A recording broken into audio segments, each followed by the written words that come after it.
Party అధ్యక్షుడు విజయ్ పార్టీకి మద్రాస్ హైకోర్టులో షాక్ తగిలింది.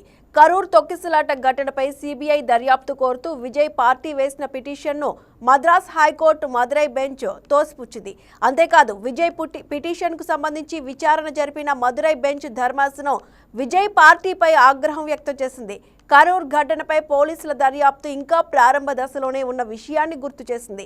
ఈ క్రమంలోనే సిబిఐ దర్యాప్తు కోరడం సరికాదని పేర్కొంది. ఈ సందర్భంగా కోర్టులను రాజకీయ వేదికలుగా మార్చొద్దని వ్యాఖ్యానించింది.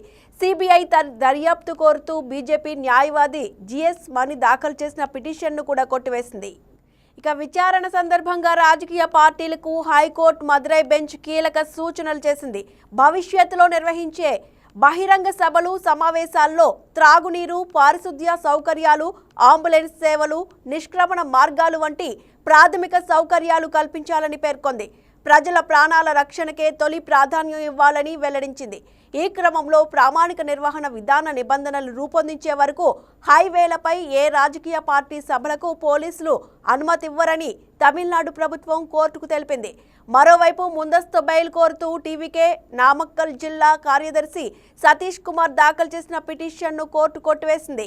ర్యాలీ సమయంలో జన సమూహాన్ని నియంత్రించడంలో పార్టీ ఎందుకు విఫలమైందని న్యాయమూర్తి ప్రశ్నించారు. తొక్కిసలాట బాధితులకు అదనపు పరిహారం కోరుతూ మరో పిటిషన్ దాఖలైంది.